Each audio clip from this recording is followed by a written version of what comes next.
Amém? Você já abriu a Bíblia? Vamos ficar em pé mais uma vez para a leitura da palavra de Deus. Texto que nós já lemos, iremos meditar sobre o significado da membresia. Diz assim a palavra do nosso Rei: na outra carta já escrevi a vocês que não se associem com os impuros. Refiro-me com isso, não propriamente dito aos impuros deste mundo, aos avarentos, ladrões ou idólatras, pois neste caso vocês teriam que sair do mundo.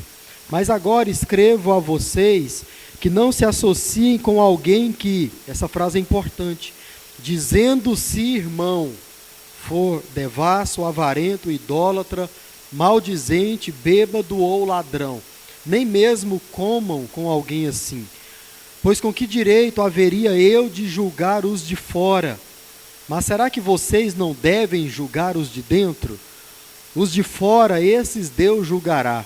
Expulsem o malfeitor do meio de vocês. Amém, irmãos? Essa é a palavra de Deus. Vamos orar mais uma vez. Deus amado, te damos graça por podermos ler a tua palavra e pedimos ao Espírito Santo do Senhor que nos esclareça e nos revele a tua vontade nessa noite. Nós oramos e oramos no nome de Jesus. Amém. Pode sentar, irmãos. Nós vamos hoje dar sequência à nossa série de mensagens e continuar falando sobre a Igreja de Jesus Cristo. É sobre isso que nós estamos meditando aí há alguns domingos. Na última oportunidade que preguei, nós falamos sobre membresia de igreja. O que membresia de igreja representa, o que ser membro de uma igreja significa, o que a igreja reunida ou a reunião da igreja representa, mostra ou significa. Irmãos, nesses dias nós refletimos sobre algumas coisas sobre isso. Eu quero tão somente relembrar a sua memória. Primeira coisa, nós vimos que a membresia reunida significa a união entre o povo de Deus e o próprio Deus. Então, quando os membros da igreja, desta igreja, se reúnem em assembleia, em culto, Deus manifesta a sua presença no meio da igreja. Deus se faz presente no meio da igreja. Então, esse momento não é um momento de reunião tão somente de pessoas, dos membros da igreja, mas é o momento da reunião ou do encontro com os membros da igreja, com o povo de Deus e a pessoa do próprio Deus. Isso significa quando a igreja de Deus está reunida. Mas também nós vimos que a membresia da igreja significa que nós somos um povo de um outro lugar. Ou seja, não pertencemos a esse mundo caído no pecado, mas nós pertencemos ao reino dos céus, ao reino de Deus. Amém? Então a membresia da igreja, a igreja significa ou mostra exatamente isso. Nós somos um povo de um outro lugar. Não pertencemos a esse mundo caído do pecado. Isso fica muito claro no texto que nós lemos aqui nessa noite. Quando nós voltamos para 1 Coríntios capítulo 5, verso 9 a 13, como já disse, nós percebemos aqui no mínimo 3 coisas. A primeira, nós já refletimos lá no passado, que existem os de fora da igreja e existem os de dentro da igreja. Então, membresia de igreja, saber quem são os de dentro e saber quem não são os de dentro, isso é uma realidade em todo o Novo Testamento. Paulo aqui mostra isso com todas as letras.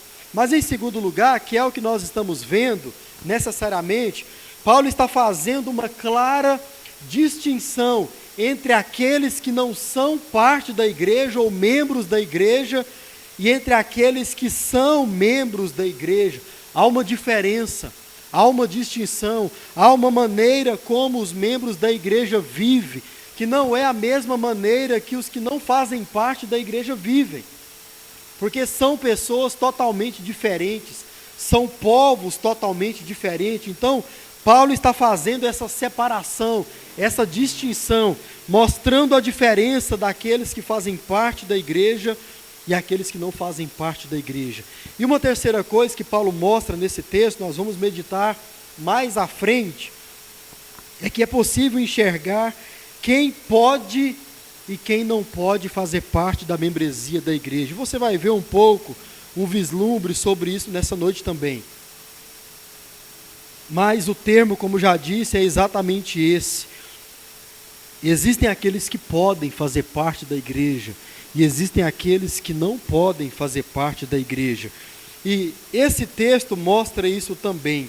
Veja, a igreja de Corinto reunida, ela deveria julgar os de dentro e dizer que a conduta vivida por alguns que estavam dentro, se diziam de dentro, se diziam crentes, se diziam irmãos, não era uma conduta aprovada pelo restante da igreja. Não era uma conduta aprovada como boa conduta, como uma conduta do céu, como uma conduta de crentes, pelo restante da igreja. Vai dizer Paulo, vocês devem julgar essas pessoas e expulsarem do meio da igreja esses que decidem viver desse jeito. Então Paulo está fazendo uma grande separação, distinção entre os verdadeiros membros da igreja ou verdadeiros crentes, daqueles que se dizem crentes, ou se passam por crentes, como vai dizer uma outra versão. Por isso Paulo vai dizer, eliminem o mal do meio de vocês. Então, irmãos, isso está claro para nós, amém? Isso está muito claro e deve ficar claro para nós a cada dia, a cada reunião, a cada culto. Mas o que eu quero trazer para nós nessa noite, eu quero partir do seguinte princípio. Você já ouviu o termo reino dos céus ou reino de Deus, amém? Então, nós falamos sobre reino dos céus ou reino de Deus, que é exatamente a mesma coisa, tá bom? Nós aprendemos sobre isso, refletimos sobre isso, cantamos sobre o reino dos céus, mas eu quero fazer uma pergunta para você nessa noite. Tendo o reino de Deus ou o reino dos céus em mente, a pergunta é, olhe à sua volta, olhe lá para fora, olhe para o seu bairro, olhe para dentro da sua casa, a sua família, olhe para o seu bairro, para a sua cidade, para a sua região, para o seu estado, para o seu país, olhe para esse mundo.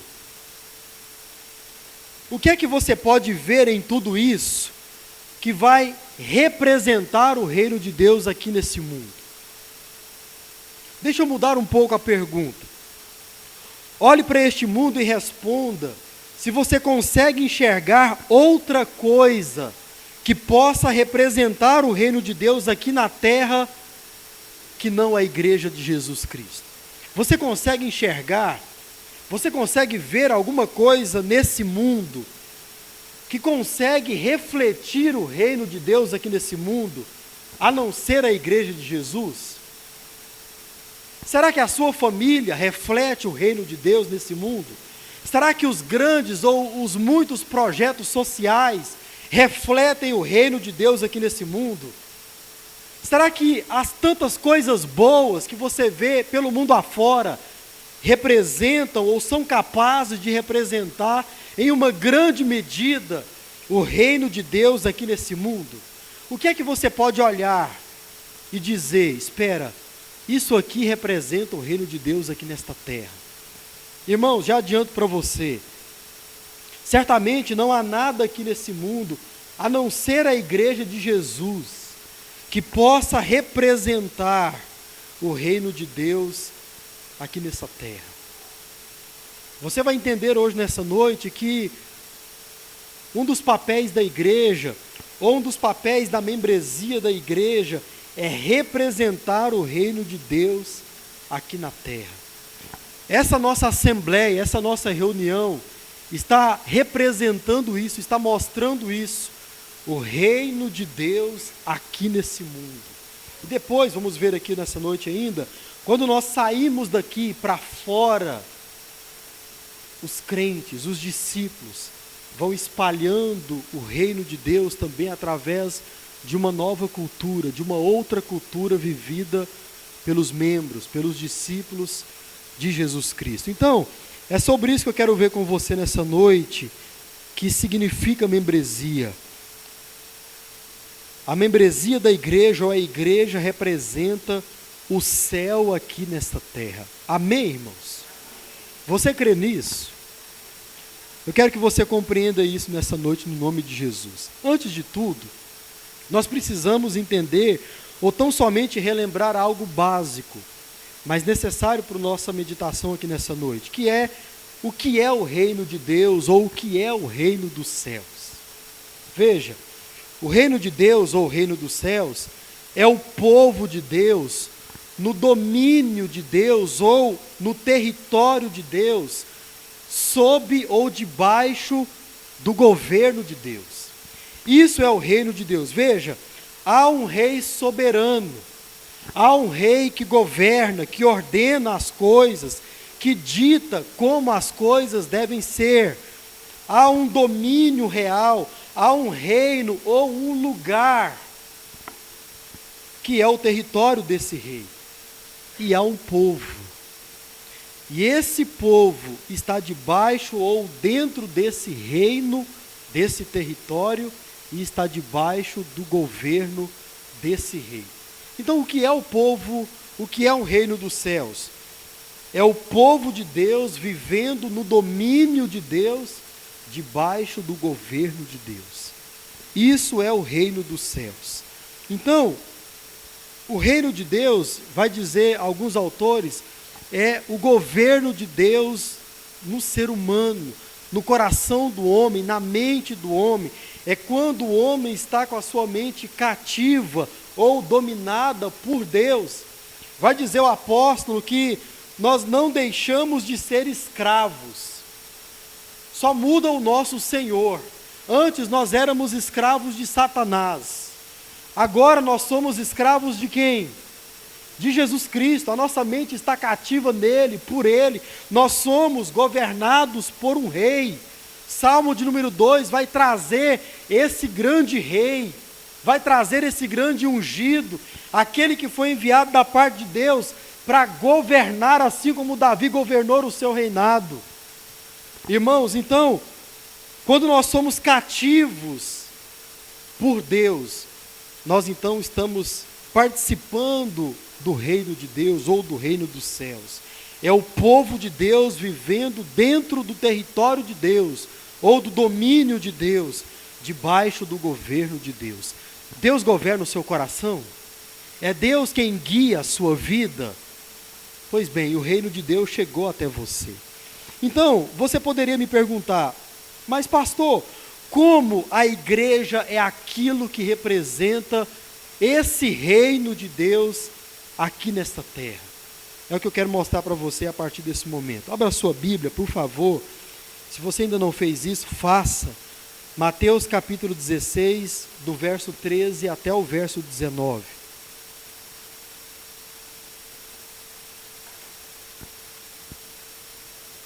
Irmãos, nessa noite eu quero ser bem didático, eu quero a participação dos irmãos, para que a gente possa entender de forma bem fácil, tranquila e com calma a palavra de Deus. Abra a sua Bíblia e você vai acompanhar comigo a leitura.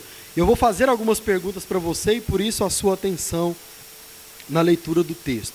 Amém? Mateus 16, verso 13 em diante, Jesus diz: Indo Jesus para a região de Cesareia de Filipe, perguntou aos seus discípulos: Quem os outros dizem que é o Filho do Homem?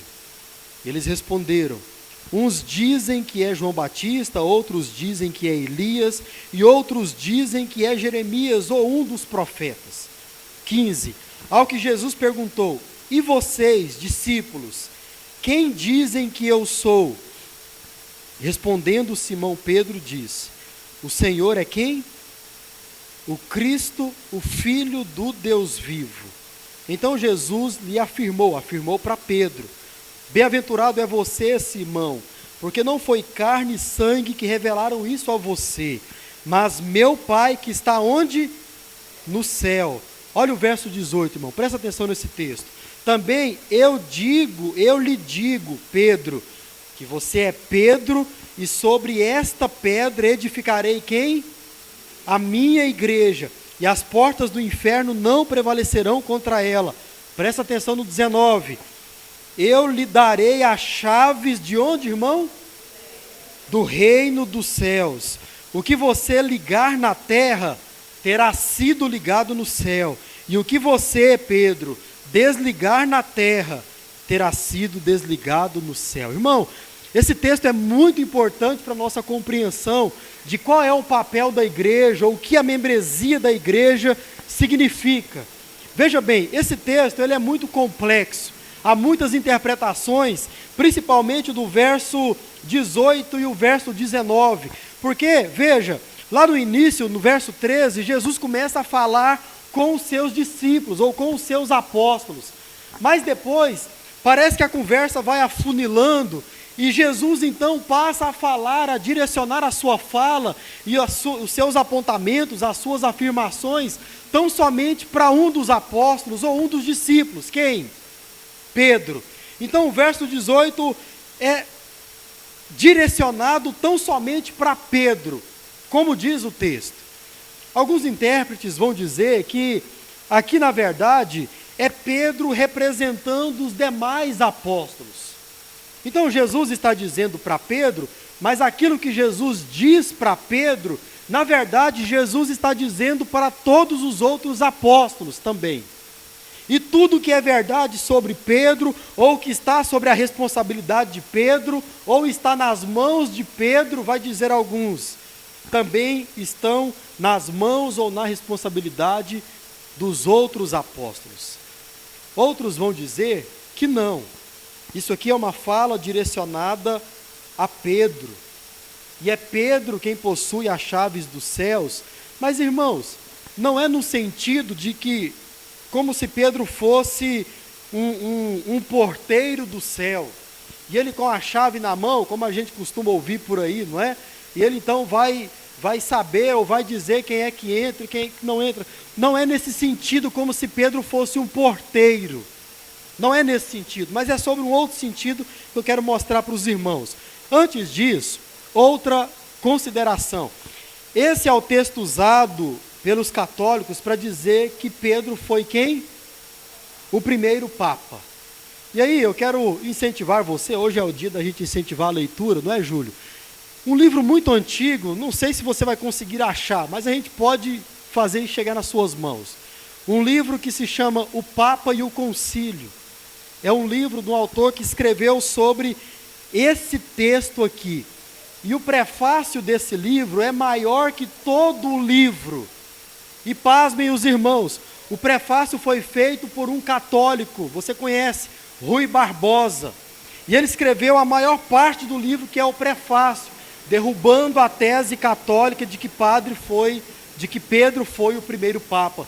Um católico derrubando uma tese católica de que Pedro foi o primeiro Papa, usando erradamente, claro, esse texto aqui. Dito isso, eu quero chamar a sua atenção para duas observações desse texto, e aqui eu quero a sua participação, tá certo? Vamos lá, deixa eu ler de novo o 18 e o 19 para você. Também eu lhe digo que você é Pedro, e sobre esta pedra edificarei a minha igreja, e as portas do inferno não prevalecerão contra ela. 19. Eu lhe darei as chaves do reino dos céus, e o que você ligar aqui na terra terá sido ligado no céu, e o que você desligar aqui na terra terá sido desligado no céu. Primeira observação, pergunta: o que é preciso ter em mãos para mostrar que algo foi desligado nos céus ou ligado nos céus? Respondam: chaves do reino dos céus. Está escrito isso aí, certo? Segunda observação, segunda pergunta: tem como mostrar que algo foi ligado ou desligado dos céus sem ter em mãos a chave do reino dos céus? Sim ou não?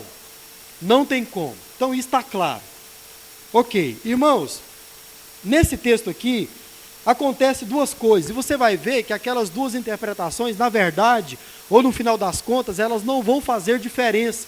Se Jesus estava falando para Pedro, e isso também incluindo todos os demais apóstolos, ou se era só para Pedro mesmo. Você vai ver que isso não vai fazer diferença depois.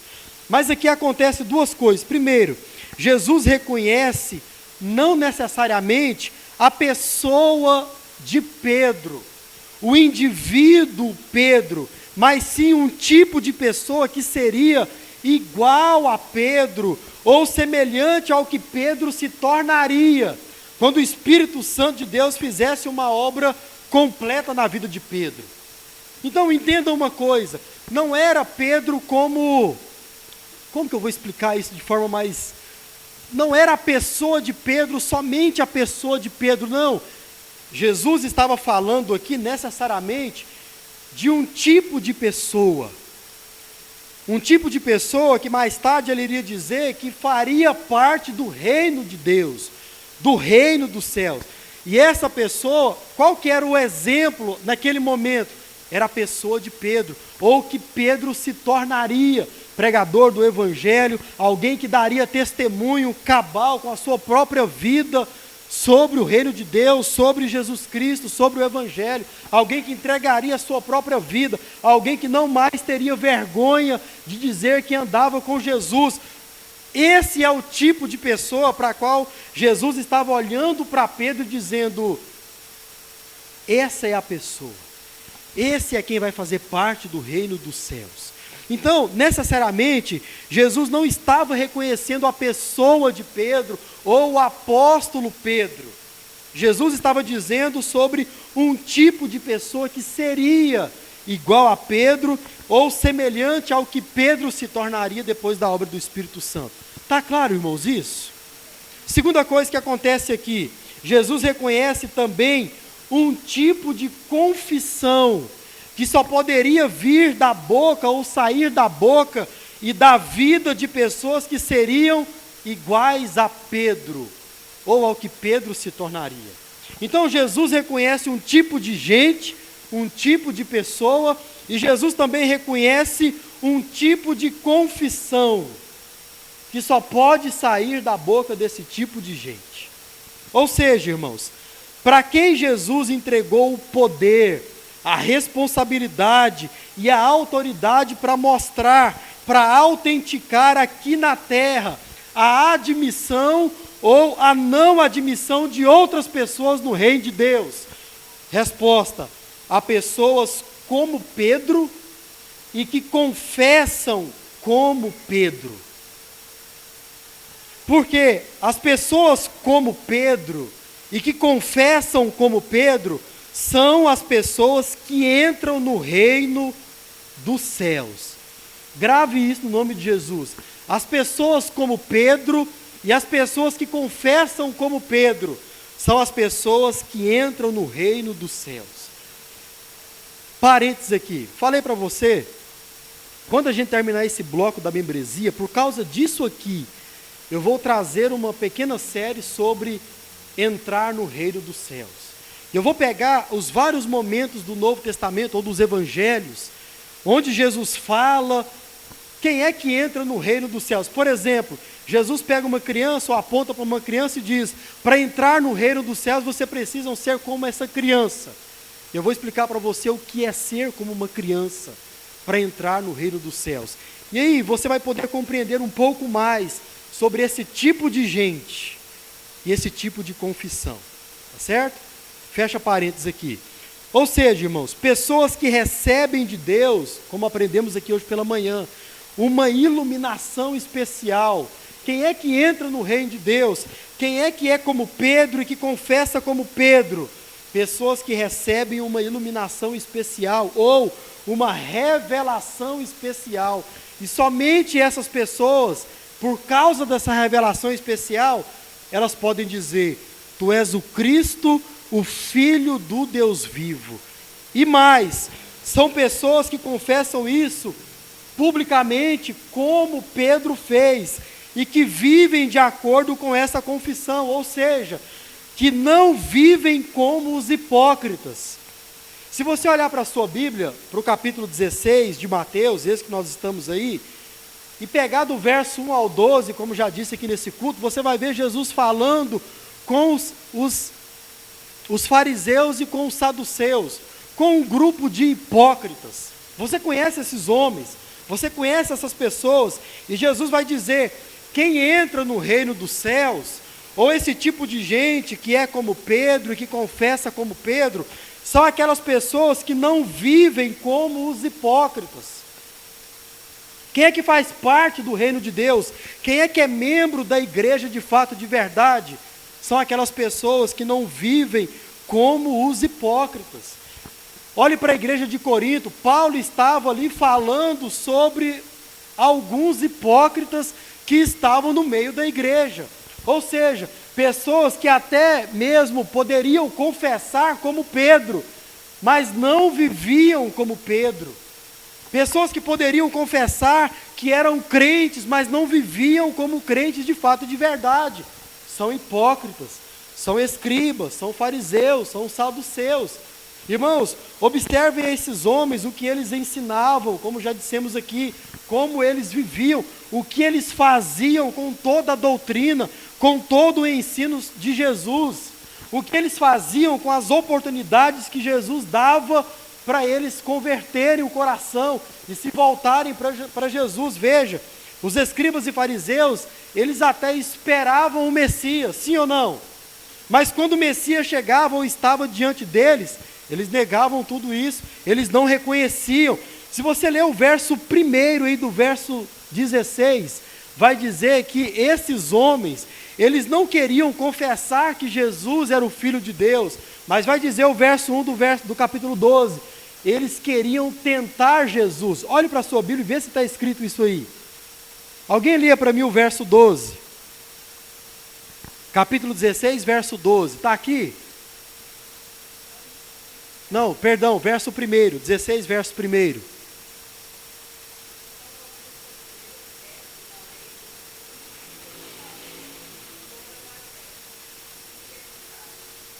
Olha só, olha a palavrinha que está escrita aqui, ó. E chegando os fariseus e os saduceus, os hipócritas, para quê? Fazer o quê com Jesus? Para tentar Jesus. Eles não queriam confessar, eles nunca quiseram confessar que Jesus era o Filho de Deus. Então, esse tipo de gente que não confessa, que não vive, não é o tipo de gente que entra ou que foi admitido ou ligado ao reino dos céus. Mas é aquele tipo de gente que confessa como Pedro confessou e que vive como Pedro viveu a sua vida.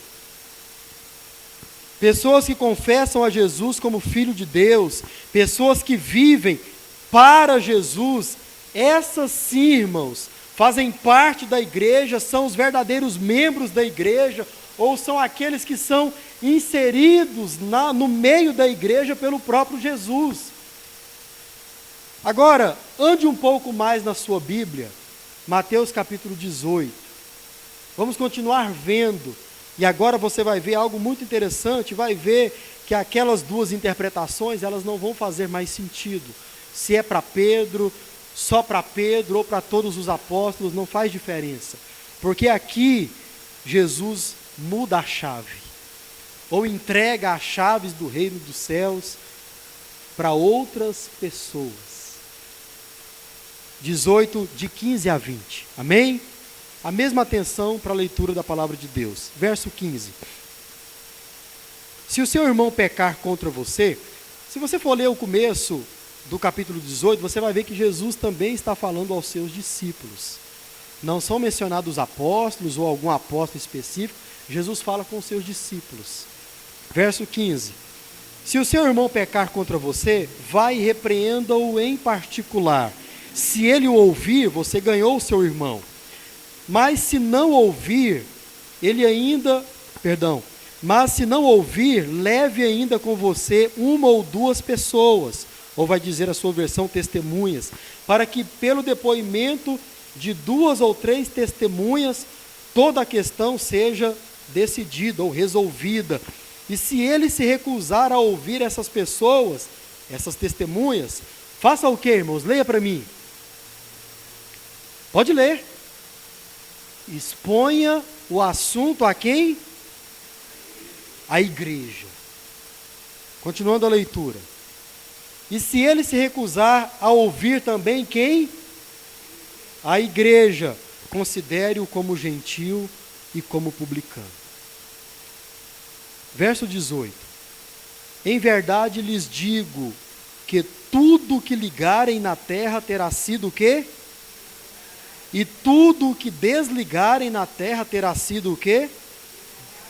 Verso 19: em verdade também lhes digo que, se 2 de vocês sobre a terra concordarem a respeito de qualquer coisa que vierem a pedir, isso lhes será concedido por meu Pai que está onde? Olha o verso 20: porque onde estiverem 2 ou 3 reunidos em meu nome, ali estou no meio deles. Primeira observação, e eu quero a sua ajuda. Jesus menciona nesse texto, em algum lugar, o termo chaves do reino dos céus? Sim ou não? Não menciona. Jesus mencionou lá no capítulo 16, certo? Aqui Jesus não menciona. Mas vamos lembrar da nossa observação lá atrás. Tem como mostrar que alguém foi ligado ou desligado do reino dos céus sem as chaves do reino dos céus? Sim ou não? Não tem como. Já concordamos com isso lá atrás. Terceira observação, então, fica claro que Jesus, ele passa as chaves do reino dos céus para as mãos da igreja? Sim ou não? Fica claro isso. Por isso não importa se Jesus estava falando para o apóstolo Pedro, e naquele momento somente o apóstolo Pedro teria as chaves do reino dos céus, ou se aquilo era para somente os apóstolos de Jesus. Não faz diferença, porque aqui fica muito claro que essas chaves, elas são passadas para a igreja em assembleia, para a igreja reunida. Quero exemplificar isso para você. Vamos supor que essa igreja aqui, esse prédio, tem somente uma chave. E essa chave, todo mundo sabe que ela fica comigo, só comigo. Só eu que tenho o poder, a autoridade, a liberdade de abrir esta igreja. Então, se você precisar vir à igreja durante a semana, irmã Sônia, limpar, quem é que tem que abrir para você? Somente eu, ninguém mais vai abrir. E aí vamos supor que eu chegue aqui num domingo e digo: irmãos, a partir da manhã, segunda-feira, quem abrirá esta igreja será o Maico. Pronto, eu disse somente isso. Primeira pergunta: precisa eu dizer que o Maico a partir de agora terá as chaves da igreja? Não, só tem uma. Não há outras chaves da igreja. Precisa eu dizer para o Maico: Maico, para você abrir a igreja, você precisa ter as chaves da igreja. Precisa disso? Por quê? Já pressupõe. Já está claro isso. Já está resolvido isso. É a mesma coisa do texto aqui. Mas vamos para a Bíblia para a gente ver isso no texto bíblico, para não ficar apenas no exemplo? Vamos lá. A sua atenção para alguns termos.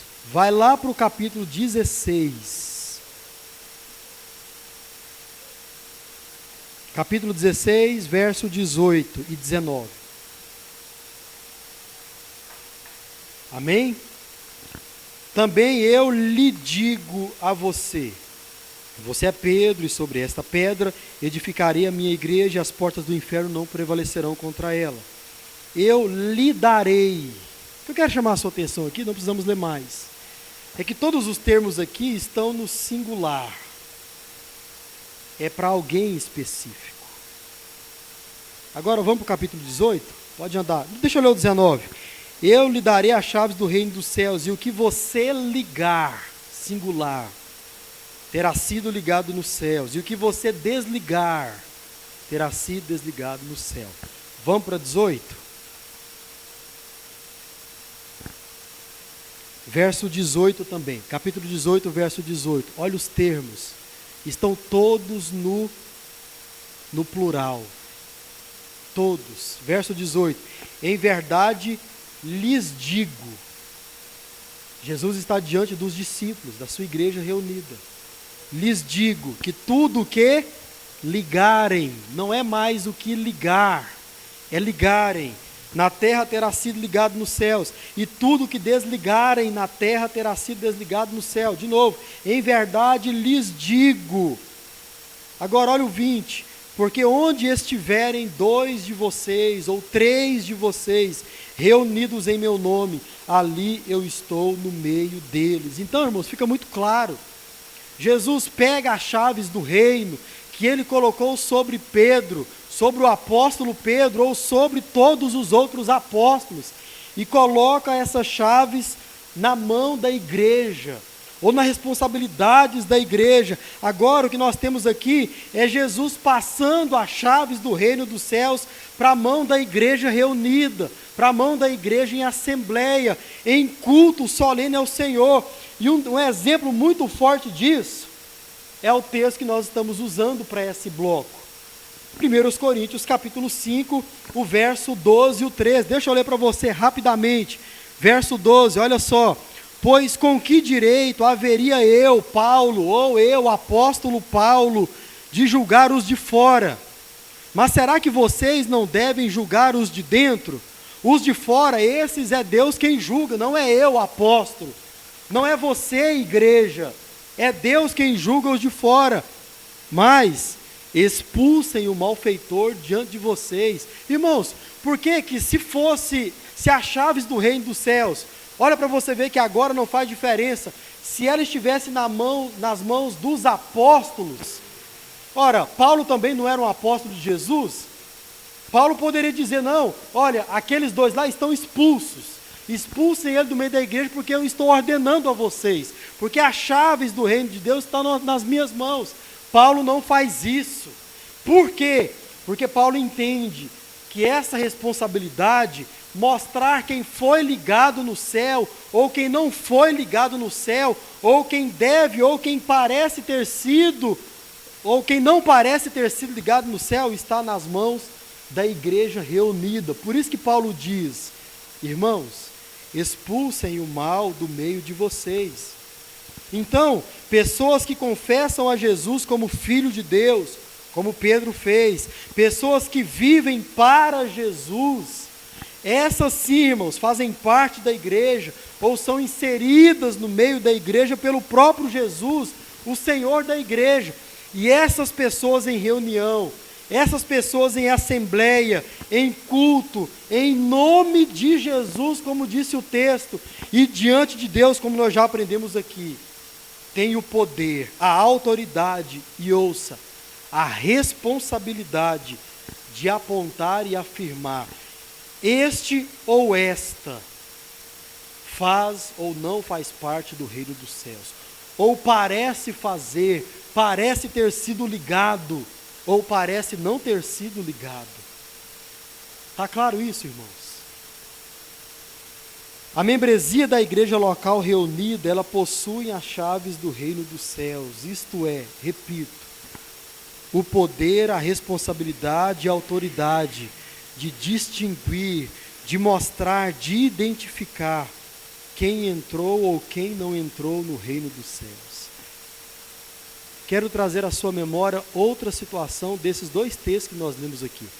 Na maioria das vezes que você vê alguém citando, na maioria vai ser um pastor, citando esse texto de cabeça, ou até mesmo lendo esse texto como já vi, será citado ou lido, aquilo que você ligar na terra será ligado no céu. Aquilo que você desligar na terra será desligado no céu. Irmão, isso está errado. Não é isso que a palavra de Deus está dizendo. Nós autenticamos aqui, admitindo as pessoas na membresia da igreja, porque parece ter sido ligado no céu, já aconteceu. Por isso autenticamos aqui, por isso identificamos aqui, por isso admitimos aqui. E quando nós desligamos uma pessoa, é porque parece, por causa da confissão, ou por causa do confessor, da vida do confessor, parece não ter sido ligado no céu. Por isso nós desligamos, como disse Paulo, expulsem o malfeitor do meio de vocês. E aí, como, de que forma a igreja faz isso? De que forma a igreja identifica essas pessoas, mostram essas pessoas, ou caracteriza essas pessoas? Irmãos, preste atenção, através do batismo, da ceia do Senhor e da disciplina eclesiástica. Nós vamos meditar sobre isso, mas apenas um bizuzinho para você, um vislumbre para você. Através do batismo, a igreja identifica aquelas pessoas que parecem ter sido admitidas no reino dos céus.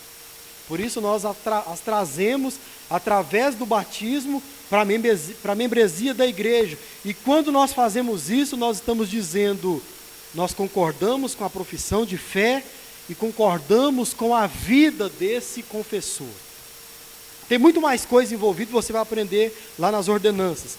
Também, através da ceia do Senhor, a igreja observa aqueles que se mantêm fiéis à confissão e à vida em Cristo. Porque vai dizer Paulo que nós não podemos celebrar a ceia ou participar da ceia estando em pecado, um pecado que nós não queremos abandonar. E vai dizer o apóstolo que nós precisamos nos examinar. E examinando, nós só temos duas saídas, que no final vai ser apenas uma. Mas a primeira, ou aquele que foi admitido, ou parece ter sido admitido no reino dos céus, ou ele não vai participar da ceia, porque ele está em pecado, ou ele vai pedir perdão ao Senhor, se arrepender do seu pecado, procurar nunca mais fazer um compromisso de não mais praticar aquilo. E como diz o apóstolo Paulo na carta a Corinto, vai participar da ceia do Senhor. Mas a primeira opção que eu dei, ela tem um problema. Pergunto a você, aquele que foi admitido no reino dos céus, ou o cristão, ele vai querer optar pelo pecado ou pelas ordenanças do Rei Jesus? Pelas ordenanças do Rei Jesus. Então tem alguma coisa complicada se a gente deixa de participar da ceia por causa do pecado. Porque eu vou estar escolhendo permanecer com o pecado e vou deixar aquilo que é ordenança daquele que eu digo que é o meu Rei, o meu Senhor. Tem algum problema aí, tá certo? Outra coisa, através da disciplina eclesiástica a igreja mostra, ou seja, a igreja separa através da disciplina eclesiástica, como disse Paulo, aqueles que se parecem com irmãos, aqueles que se passam por irmãos, aqueles que se dizem irmãos, mas não são, daqueles que são verdadeiramente irmãos, daqueles que são verdadeiramente membros da igreja, daqueles que são verdadeiramente crentes, daqueles que são verdadeiramente discípulos de Jesus. Pois disse Paulo, eliminem o mal do meio de vocês. Essa disciplina, irmãos, ela é algo muito importante porque vai mostrar isso. É só com a disciplina eclesiástica que foi possível, ou que vai ser possível mostrar que aquelas duas pessoas não faziam parte da membresia da igreja, não eram membros da igreja, não eram crentes em Jesus, porque como disse Paulo, esses aí não estão confessando corretamente, ou não estão com a confissão correta, ou não estão com a vida correta. Portanto, eliminem o mal do meio de vocês. Uma observação muito importante. Pastor, pode ser que a igreja falhe nesse processo de identificar aqueles que parecem ter sido admitidos ou não ter sido admitidos no reino dos céus? É possível, irmãos. E por dois motivos. O primeiro, porque a igreja não sonda o coração das pessoas. A igreja não sonda o coração das pessoas. A igreja só pode ouvir a confissão e ver a prática, e ver a vida. Então, claro que a igreja pode ser enganada por pessoas. Lembremos de novo da igreja de Corinto. Tinha pessoas lá que se diziam irmãos, estavam enganando a igreja. Agora, a exemplo da própria igreja de Corinto, isso tem um ponto final. Isso vai ter um ponto. Esse engano por parte de muitos que se parecem cristãos ou que se fazem de cristãos, isso vai chegar num limite, como chegou para aqueles dois, como chegou para aquele que nós lemos aqui hoje pela manhã. Lembra da palavra dura de Paulo? Olha, evite esse aí, mas o que é dele já está preparado. Tome cuidado com esse aí, mas o que é dele já está guardado. Então, haverá um limite para aqueles que procuram enganar a igreja de Jesus. Isso é algo muito sério, irmãos. Mas, sim, por causa disso, da nossa limitação de não sondar os corações e da astúcia de muitos, a igreja pode ser enganada e nós podemos falhar. Segundo motivo pelo qual a igreja pode falhar nesse processo, porque a igreja pode não se importar com esses processos aqui. batismo, ceia e a disciplina eclesiástica. Quando uma igreja batiza de qualquer jeito, sem o mínimo de instrução, sem o mínimo de investigação, e a palavra é investigação mesmo, irmãos. Como é que está a sua vida, candidato ao batismo? Como é que você vive a sua vida? Como é que é você na sua casa? Como é que é o seu casamento? Qual é a confissão de fé? O que você confessa diante dos outros, diante dos homens? Irmãos, quando a igreja não dá importância a isso e batiza as pessoas de qualquer jeito, é por isso que tem um tempo apropriado para o batismo. Isso é prudente, isso é didático, e isso vai mostrar muita coisa ao longo do tempo. Mas também quando a igreja, ela permite que a ceia, ela seja, como nós conhecemos, ultra livre. Já ouviu esse termo? Igrejas que celebram a ceia ultra livre, ou seja, qualquer pessoa pode participar da ceia. Passou na rua, pode entrar na igreja e participar da ceia. Não há critérios, não há um mínimo de instrução, de púlpito, de quem pode e quem não pode participar. Quando nós não damos valor a isso, irmãos, nós falhamos certamente nessa distinção de quem são aqueles que parecem ter sido admitidos e aqueles que parecem não ser. Porque você vai aprender isso. Quando um membro da igreja participa da ceia, nós estamos vendo que aquele irmão, ele está em comunhão com Deus, em comunhão com a igreja. Se ele está nos enganando, não é problema nosso, é problema dele. Mas com a participação ele está mostrando isso. E também quando a igreja não exerce a disciplina quando necessário. Nós falhamos também, porque nós permitimos pessoas como esses aqui e tantos outros fazerem parte da membresia da igreja. Mas como vai dizer o próprio apóstolo, eles se dizem irmãos, eles se passam por irmãos. Isso é algo muito sério, irmãos. Isso é algo muito sério. Mas, apesar dessas situações complicadas aqui, nas quais nós, igreja, podemos falhar, mesmo assim, irmãos, uma coisa é inegável. Preste atenção. Quando a igreja age corretamente diante dessas coisas, da maneira mais bíblica e correta possíveis, a igreja está, ouça, da maneira que ela pode, demonstrando o que Jesus, o Senhor da igreja, fará naquele grande dia. O que Jesus fará naquele grande dia? Separará o joio do trigo. Irmãos, isso é inegável. Nós podemos falhar, mas quando nós usamos da forma mais bíblica e correta possível, mesmo com as nossas limitações, com as nossas falhas, irmãos, nós estamos mostrando o que Jesus fará. A igreja está mostrando o que o Senhor da igreja fará no grande dia. Irmãos, em muitos lugares do Novo Testamento, nos Evangelhos, você percebe isso que Jesus fará e que está aqui enquanto essa esfera nas mãos da igreja. Você vê Jesus dizendo, nem todos os que dizem Senhor, Senhor, fará o quê? Entrarão no reino dos céus. Irmãos, quantas passagens nós temos, o próprio Jesus deixando isso de forma muito clara, que ele um dia separará os irmãos daqueles que se dizem irmãos, os membros da igreja que ele edificou, daqueles que se dizem ou se passaram a vida inteira até pelos membros da igreja que Jesus edificou. Jesus fará isso. O que é que a igreja faz nesse momento? Ela vislumbra isso, ela mostra isso, ela é como se fosse uma pequena peça.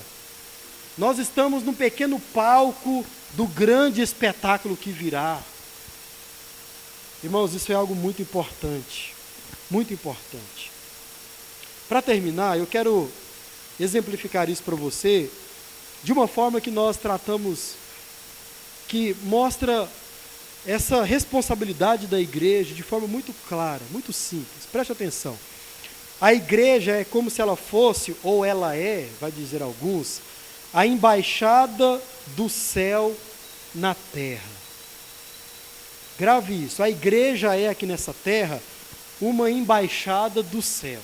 Vamos lá, uma embaixada é um posto avançado de uma nação, ou de uma pátria que é oficialmente reconhecida e aprovada dentro de uma outra nação ou pátria. Então, por exemplo, se você for a Brasília e andar pelas ruas, a Rua das Embaixadas, você vai ver alguns postos ou alguns prédios, alguns locais, nos quais estão várias embaixadas de outros países, certo? Então você vai lá em Brasília e você vai ver um local onde tem a bandeira dos Estados Unidos postas, ali naquele lugar. O que é aquele local? É a embaixada de outra nação dentro de uma nação. Isso é a igreja aqui nesse mundo. É a embaixada do céu, aqui nesta terra, aqui nessa nação. E aí, a embaixada dos Estados Unidos, que está aqui na nossa pátria, na nossa nação, ela está representando, irmãos, não a nossa nação. Ela está representando a sua nação, o seu território. Ela está representando não o nosso governo, mas está representando o seu governo. Ela está representando não os nossos interesses, mas os seus interesses. Ela está representando não os nossos serviços diplomáticos, mas os seus. Então, se você for lá dentro da embaixada dos Estados Unidos aqui no Brasil, você vai ver um povo totalmente diferente. Você vai ver uma cultura totalmente diferente. Você vai ver uma comida totalmente diferente, porque é a cultura deles, é a vestimenta deles, é a comida deles, ou seja, tudo que é feito lá dentro daquela embaixada é de outro lugar, de outra nação, e não da nossa. As pessoas que estão lá dentro trabalhando não são os brasileiros, mas são os americanos. Agora, irmãos, olhe para a igreja reunida, dá uma olhada para a igreja reunida, olhe para a nossa igreja e você vai ver que é exatamente isso que nós somos. Uma nação dentro de uma outra nação, um povo dentro de um outro povo, uma pátria dentro de uma outra pátria, a nação dos céus aqui nesta terra, amém? A nação do reino de Deus, a pátria celestial aqui nesse mundo caído do pecado, é isso que nós somos, irmãos. E agora, deixe-me mostrar isso de duas formas. A primeira, quando a igreja está em assembleia, em culto, em reunião, você encontra aqui literalmente uma outra nação, ou uma embaixada. Veja, você ouvirá aqui dentro as palavras do nosso rei, amém? As palavras que são proclamadas aqui dentro são as palavras do nosso rei. Quem é o nosso rei? Jesus Cristo. Ele é o nosso rei. Então, nós falamos aqui dele. Os interesses que nós falamos aqui dentro não são os nossos interesses ou os interesses desse mundo caído no pecado. São os interesses do Rei Jesus. As palavras que são declaradas aqui dentro é as palavras do Rei Jesus. As palavras que são ensinadas aqui dentro, as leis que são ensinadas aqui dentro, são as leis do nosso Rei Jesus. Não são as leis desse mundo. Não são as leis dessa nação caída no pecado, mas é a lei, ou são as leis da pátria celestial, do governo celestial, as leis do reino de Deus. A linguagem que você terá contato quando a igreja está reunida, irmãos, é a linguagem da fé. Nós falamos aleluia, glória a Deus, a nossa linguagem é outra, é a linguagem da esperança futura. Irmãos, não é a linguagem da esperança desse mundo, como falamos aqui, buscar a felicidade nesse mundo a todo custo, não é isso que é propagado aqui dentro, mas a nossa esperança é a esperança celestial, como vai dizer todo o Novo Testamento. Sempre que você vê o Novo Testamento falando de uma esperança, é de uma esperança para além desta vida, é de uma esperança futura, ao lado de Jesus Cristo, reinando em glória com Ele. Isso é esperança para os membros dessa nação, a igreja de Jesus. Você vai ver, quando você entrar aqui dentro é a linguagem do amor sacrificial. Não é um amor interesseiro, como é a linguagem do amor lá fora. não é uma linguagem de uma troca, mas é a linguagem do amor sacrificial. E qual é o exemplo que nós temos de amor sacrificial, irmãos? Jesus na cruz do Calvário. É isso que nós falamos aqui dentro. A comida que é servida aqui dentro, a ceia do Senhor, é uma pequena degustação do banquete que nós iremos participar no fim dos tempos ao lado de Jesus. Irmãos, é isso que nós encontramos quando a igreja de Deus está reunida. As obrigações nossas, aquilo que é imposto sobre nós, ou poderíamos tratar os nossos serviços diplomáticos, é espalhar o reino de Deus aqui nesse mundo. É levar o evangelho de Deus àquelas pessoas que ainda não conhecem o evangelho de Deus. Outra forma, e por fim, quando uma igreja está em assembleia ou em culto como esse, você encontra, irmãos, preste atenção, o início de uma outra cultura que vai além ou que vai contra a cultura desse mundo. Por quê? Os membros, os cidadãos da embaixada dos céus, os membros da igreja, eles são pobres em espírito. Eles choram por causa do pecado. Eles são mansos, ou seja, estão cheios de Deus. E por estarem cheios de Deus, eles não dão valor à sua própria imagem, à sua própria pessoa. Eles não dão valor aos seus próprios direitos. São mansos. Eles são sedentos e famintos da justiça de Deus. Eles são misericordiosos. Eles são limpos de coração. Esses são parte ou fazem parte do reino dos céus. Irmãos, os membros da embaixada, a igreja, eles são pacificadores. Eles não são rusguentos, briguentos. Eles são pacificadores e são sim, por causa de tudo isso, perseguidos porque procuram viver na justiça de Deus e não na justiça desse mundo caído pelo pecado. Esses são os cidadãos dos céus. Esses são aqueles que fazem parte do reino de Deus. E quando você pega isso aqui, que é o sermão do monte pregado pelo próprio Jesus, ali você não tem um sermão pregado para a igreja, pregado para a embaixada reunida. Não, porque não faz sentido, irmãos. Nessa reunião aqui, nós não precisamos de mostrar que somos limpos de coração. Aqui agora todo mundo é limpo de coração. Aqui agora todo mundo é misericordioso. Aqui não há necessidade de exercer misericórdia. Nessa reunião não. Quando é que isso vai ser exigido de mim e de você? Lá fora. Quando nós sairmos daqui. E assim agora faz sentido quando você traduz o termo eclesia ou igreja para chamados para fora. Chamados para fora para quê? Saem para espalhar uma outra cultura. Saem para viver uma outra cultura. Resumindo, a igreja local possui as chaves do reino dos céus. Essas chaves, elas mostram quem parece ter sido ligado nos céus e quem parece não ter sido ligado nos céus. Essas chaves dão o poder, a autoridade e a responsabilidade à igreja para identificar o tipo de pessoa que confessa e a própria confissão. Termino citando as palavras do pastor Leandro Peixoto. Jesus investiu de autoridade